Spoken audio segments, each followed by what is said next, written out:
السلام عليكم. بسم الله والحمد لله والصلاة والسلام على رسول الله. يقول الله عز وجل: وبشر الصابرين الذين إذا أصابتهم مصيبة قالوا إنا لله وإنا إليه راجعون. أنا المواطن صلاح اليوسف الشهير بصلاح بارود. أنا من الذين يعني شهدوا يعني مقتل الدكتور جمال زمقان. استشهاد استشهاد الدكتور بإذن جمال الله. زمقان، ربنا يتقبله إن شاء الله بالقبول الحسن. والرجل يعني معروف بسيرته في العاصمة وفي السودان وخارج السودان، والرجل يعني له إسهامات في التصنيع الحربي، فنسأل الله عز وجل أن يتقبله. أنا كنت من الذين شهدوا جنازته، وقد قمت بتغسيله وتكفينه ودفنه في مقابر الجريف غرب، هذه المقابر التي تشاهدونها. بالضبط كي تم دفن الدكتور جمال زنقان في هذه المنطقة. ما بتتذكر بالضبط كان والله. حقيقة في كنا 5 أشخاص. اتصل بي أحد الإخوة اسمه هشام المر. اتصل بي قال لي أن أحد الإخوة، ولكن ده أنا ما كنت عارفه أن الدكتور جمال زمقان في أحد الإخوة يعني تم قتله في المجاهدين، فالآن مقتول، والمنطقة يعني ما فيها زول الآن يعني يغسل ويكفن. فرأينا من الواجب يعني يتم تغسيله وتكفينه والصلاة عليه ودفنه، فقمنا بالواجب وذهبنا من منطقة الجريف غرب بشارع الستين إلى أن وصلنا إلى مسجد القبب، هناك حيث يعني يخطن أو يسكن الدكتور جمال زمقان، في يعني جوار يعني ملاصق للسفارة الإماراتية. بيته هناك. فدخلنا البيت ووجدناه يعني مستلق على بطنه. في هنالك اثر بتاع رصاص في صدره، يعني تم ضربه في صدره. ونحن داخلين طبعا من تحت وجدنا انه في كميه بتاعت رصاص كانت في الطابق الارضي. يبدو انه يعني الرجل كانه كانت في مغاومه مع هؤلاء يعني الشفشافه وهؤلاء الحراميه الذين يعني ارادوا ان يسرقوا بيته، ولكنه صمدت. ويعني نشهد له ان هذه المنطقه التي يعني كان يقعد فيها ما كان فيها احد غيره، يعني كل البيوت كانت فاضيه. حتى انه كان يعني استعنا باحد الاخوه يعني يسكن يعني بجواره ب3 أو 4 بيوت، اخصائي الوقت ده كان معنا اخصائي بتاع قلب.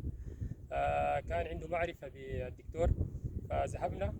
وعندما ذهبنا ودخلنا الى البيت الاخوه راوا الجثمان فقالوا يكفنوه. انا طبعا قلت لهم الواجب يتم غسله، وطبعا فعلا يعني مشيت شلنا الدكتور ودخلناه يعني وغسلناه. واثناء الغسيل غسلته انت بنفسك يا غسلته انا بنفسي. شيخ؟ ايوه غسلته انا بنفسي. واثناء الغسيل دخلوا علينا مجموعه من الدعامه، فوجدوني يعني بغسل فيه، فقالوا لي بس بعد ما تغسله تعال انزل لنا تعيد. فالحمد لله انا غسلته وكفنته ووضعته في الطابق العلوي، وبعد ذاك نزلت تحت. لما نزلت تحت لقيتهم يعني بعذبوا في الغفير اول حاجه، بيشيلوا راسه بدقوا به الحيطه كده، فيعني قربوا يقتلوا الغفير ده. فالزول برضه اللي ناديناه يعني اللي استعنا به والاخصائي ده برضه كانوا بيشيلوا بيضربوه بالرصاص امام وجهه يمنة ويسرى، يعني لحد ما جاته حاله من بتاعت هستيريا كده.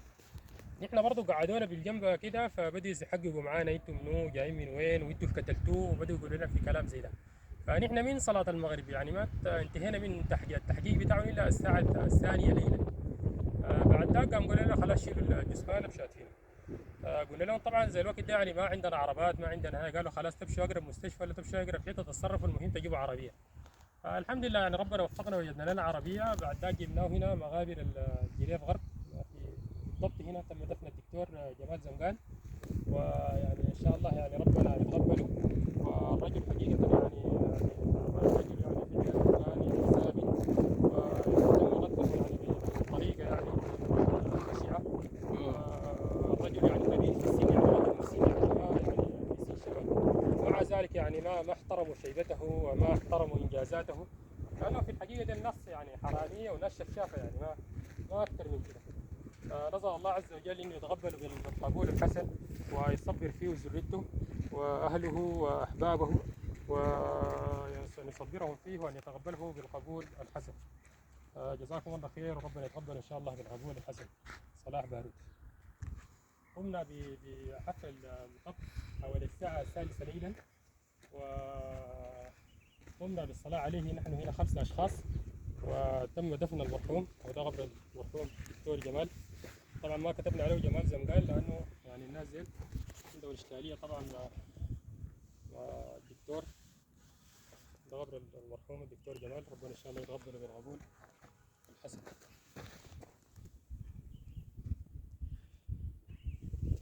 نزل الله انه يتقبل، ونزل الله انه يتقبل منكم. فاتحة لروحه. اللهم ارحمه واغفر له واجعله من اصحاب اليمين.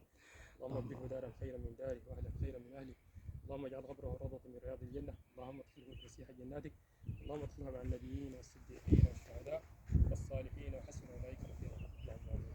اللهم امين. امين. نزل الله انه يتقبل منكم، ويحفظ البلد ان شاء الله. نسأل الله انه يتقبل منكم يا اخي.